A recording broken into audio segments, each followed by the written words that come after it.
You are now tuned into Two Drunk Sistas podcast, unscripted and uncensored. Grab yourselves a drink and enjoy.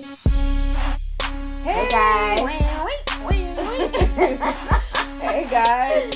Welcome to Two Drunk Sistas podcast. I'm D. And I'm W. Thanks for tuning in for another episode. Yes, guys, and we on the Jose Cuervo Margaritas. Ooh, this is good. Ooh, cheers. Wow. It's been a minute since I've enjoyed a really good movie. Yes. I would have to agree. Yes. I thought it was gonna. This movie was I liked surprisingly entertaining. Are you not entertained? It really was. It was entertaining. It really was. I enjoyed it. So we're talking about the movie Smile. Yes.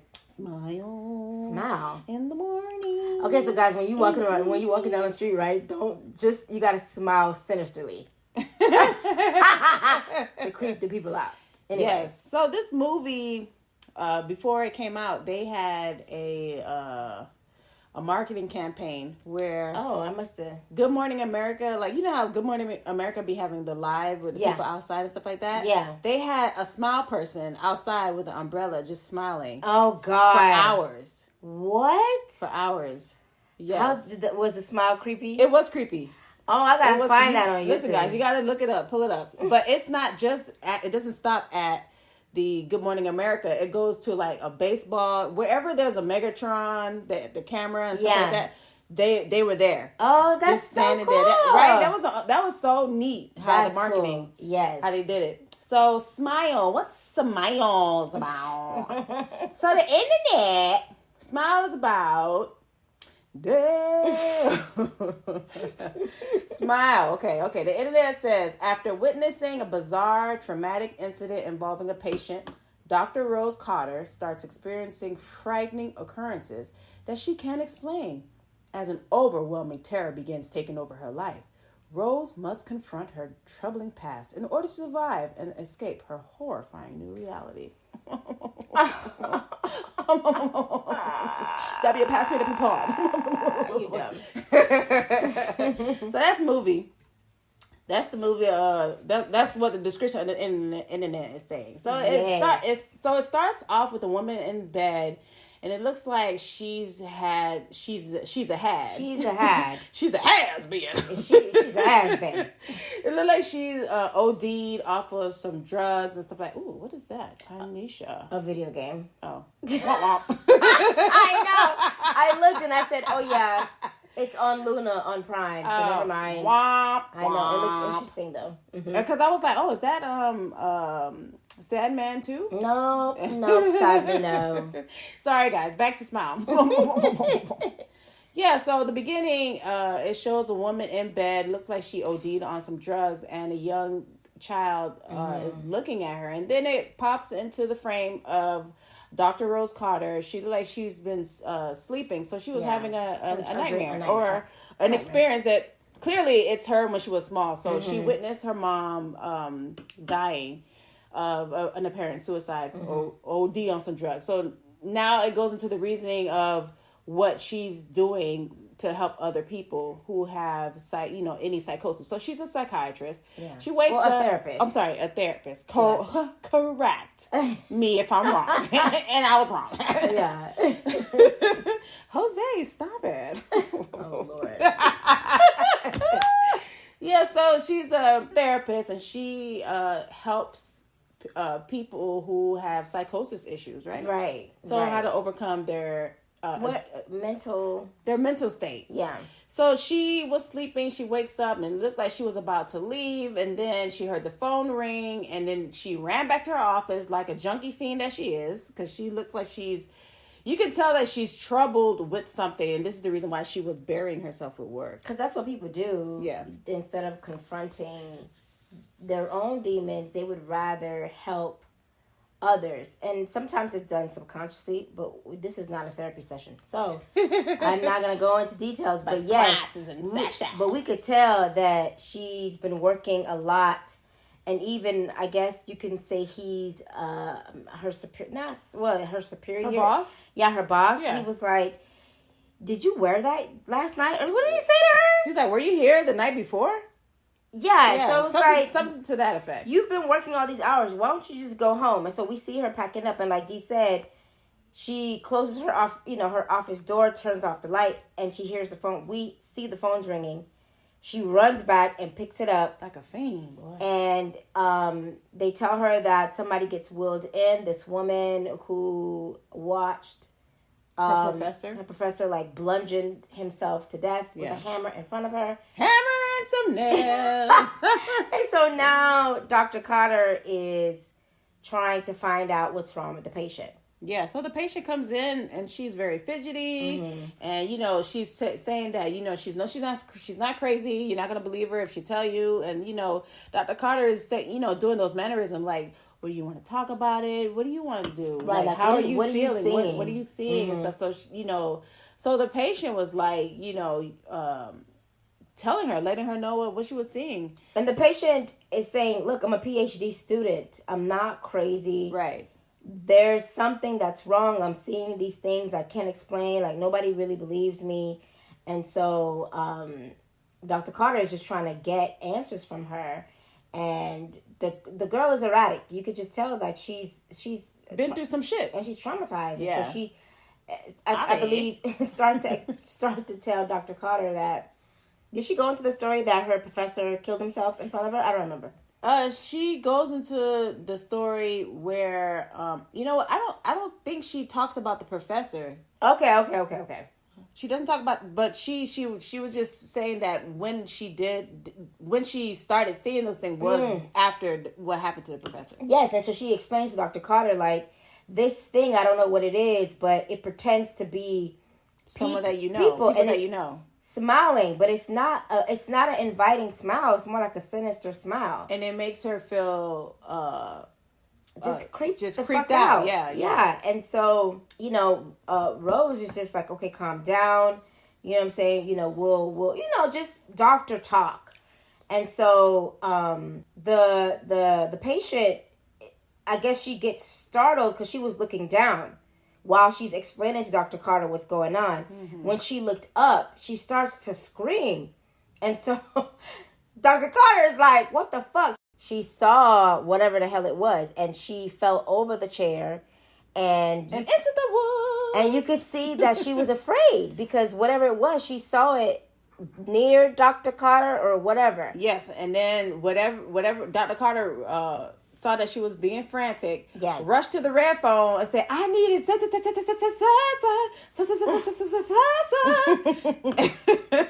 and then stat. And then she hung up the phone, and then it was quiet as fuck. She turned around, she didn't see the patient until she looked further around. Right. And then that's when the patient was there smiling.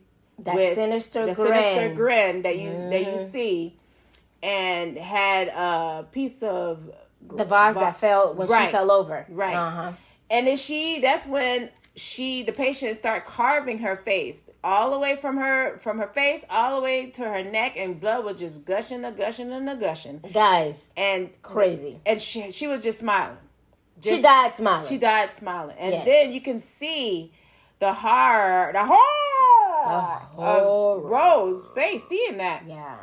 It was very traumatic for her. Yes. And so she leans to the back, and once that happened, she leans to the ground. And of course, when stuff like this happens, it goes in slow-mo. You see everybody, the people coming and rush for her aid and stuff like that in slow-mo. And this is where everything went Shit's Creek for Dr. Carter. Yes. And so we see Dr.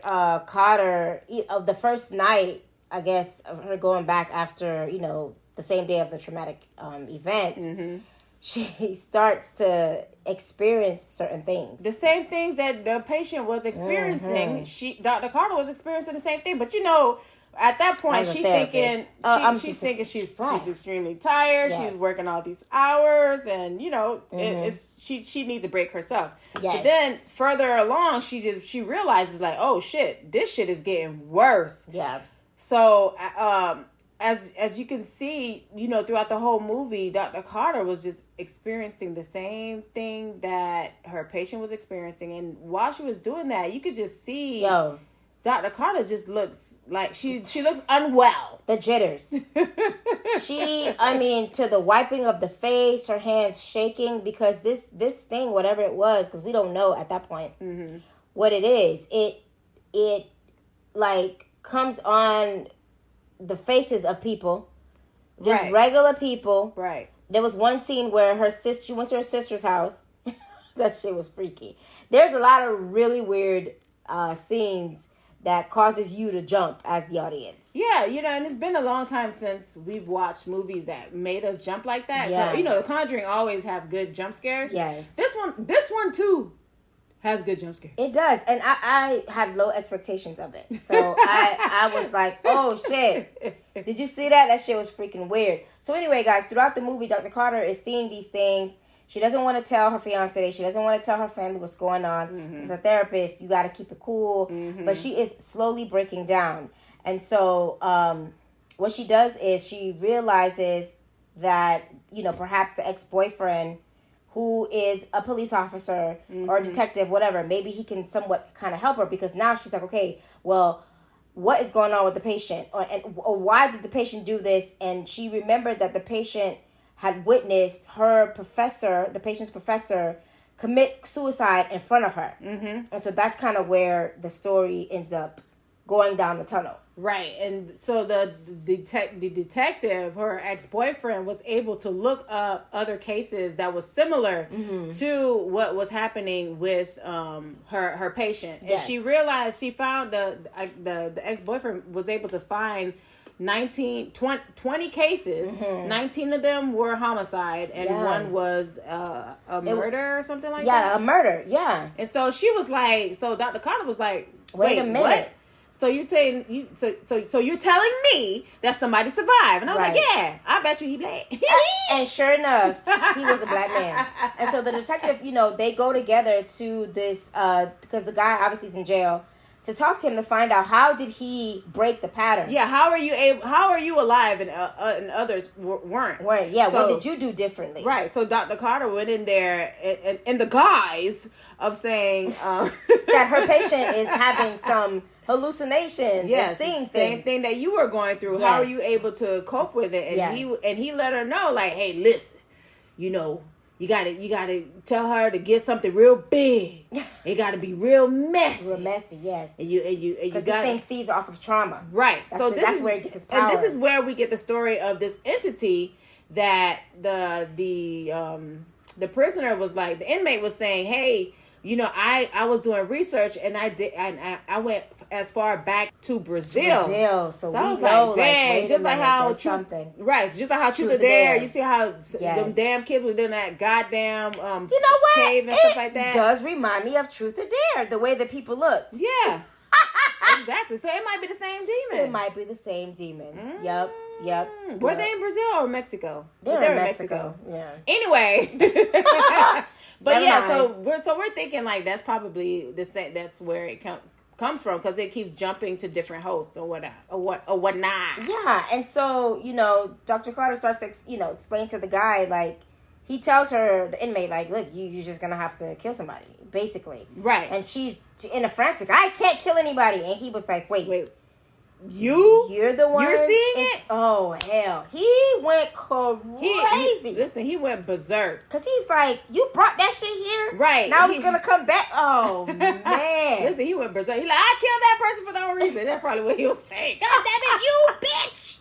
And so Dr. Carter tells the detective, this is, he's a nutcase or whatever. Right. But then what she does is like, okay, we see her in a car with a butcher knife, maybe like wanting to go attempt to kill somebody so she can stop this. So she can pass it on, right? Yeah. After she decides to, the entity plays mind games with her, right? Y'all, so the entity, think about it, right, mind thing. The entity made her think that she went into her old job and went to a patient and killed the patient, and she ended up frantically waking up in her car. Yes. And then this is when her superior came to her in the car, be like, "Hey, Rose, what are you doing here? You're supposed to be, resting and stuff like that." And so he saw a knife in the car, and when Rose looked back at the her boss, that's when we see what did we saw, like, oh, it was like the bloody patient face or something, and that's what, and that really freaked out Rose. So Rose was like, you know what, fuck this shit, I'm gonna face my trauma head on and I'm gonna beat this thing. She realizes that, you know what, she needs to do it alone, because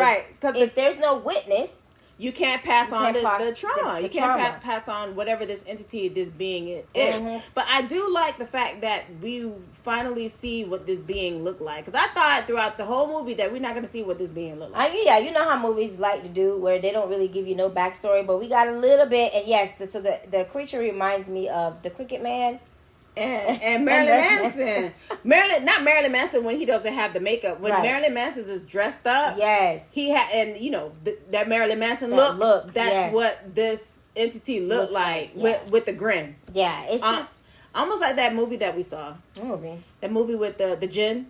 Yes, it's just so fucking creepy. It's creepy. And so it just pretty much, so Rose heads to the place where it all started, back to her childhood home, where she faces it, and we see her talking to her mom, basically telling the mom, like, look, I carried this. You're a shitty mom. Yeah, I carried this guilt for years, and I'm just not going to do it anymore. And basically, it's the entity fucking with her. Right. Okay, and so she's just like, I'm going to face this shit, and we see the motherfucker Cricket Man / Manson. Shit is fucking creepy. It is creepy. It's creepy. It's always with some long arms and legs and shit, and bending down because it's too tall for the goddamn door sill. Hey, I'm just like, all right.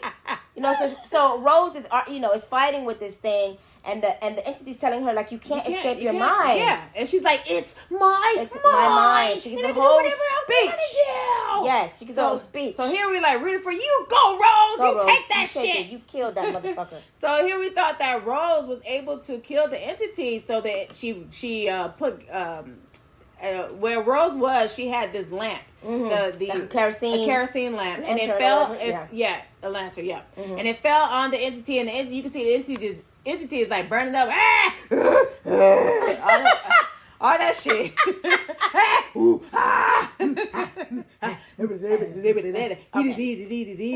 Yeah.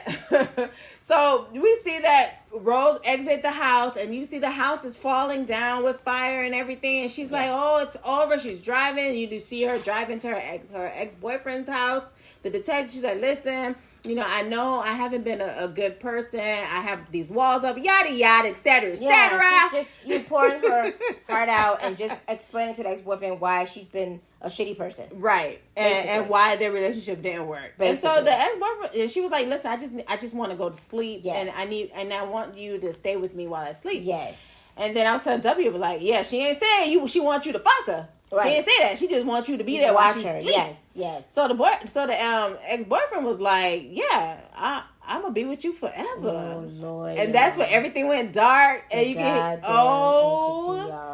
the entity was laughing at Rose. It was playing her. So all along we thinking that Rose killed the entity. No, Nay. She did not. Nay, so lean Rose, back with it. Yeah, she runs out because now the ex-boyfriend is smiling at her, that sinister smile.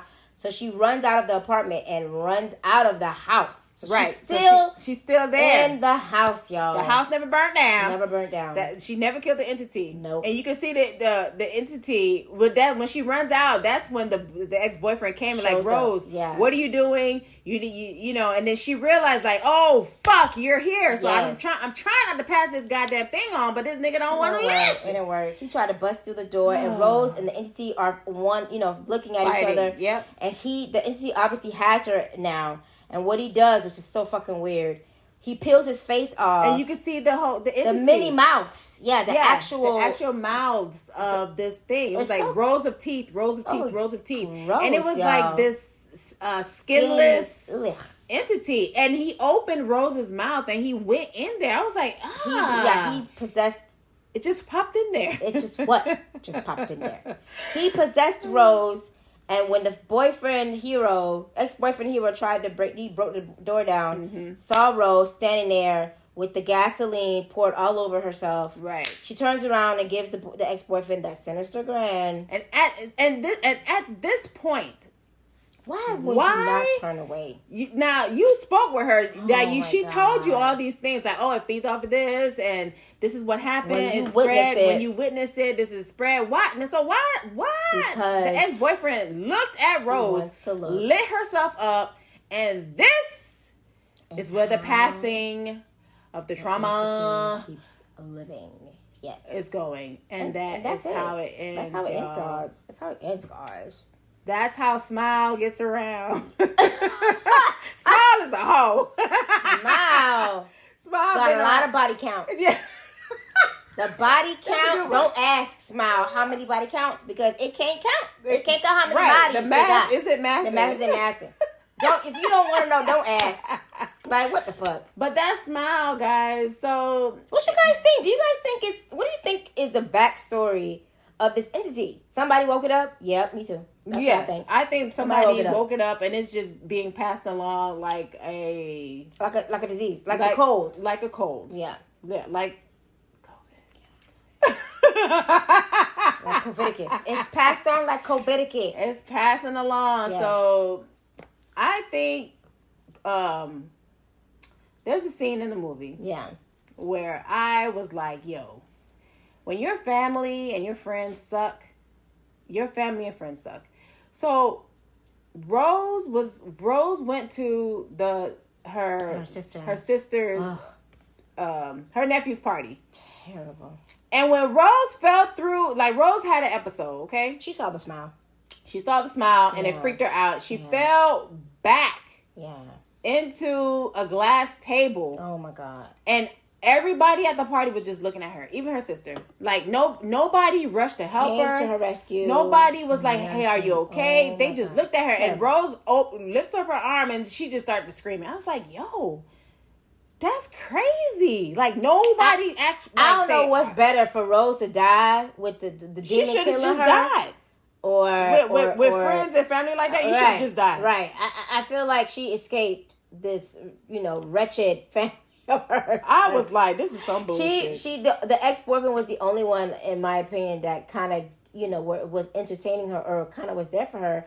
Even her fiance just didn't know what to do, you know? Right. It's just... The movie was crazy. In the sense of, like, your loved ones. Yes, it's crazy. Yeah. Hit us up on our email at twodrunksisters@gmail.com. The number 2, drunk, DRUAK, sisters @gmail.com. Let us know your thoughts on how... Did you like the movie? Yeah, did you like Smile or Frown? Which one? Okay. What are your thoughts? Yes, let us know, We appreciate you guys for listening to us. Please follow us on all social media platforms. We're on YouTube. We're on Facebook. We're on Twitter. Insta. We're on Insta. Please follow us everywhere. We love ya. We be safer. Be safe, guys. We love ya and be safer. Be safer and we love ya. And we'll chat with y'all later.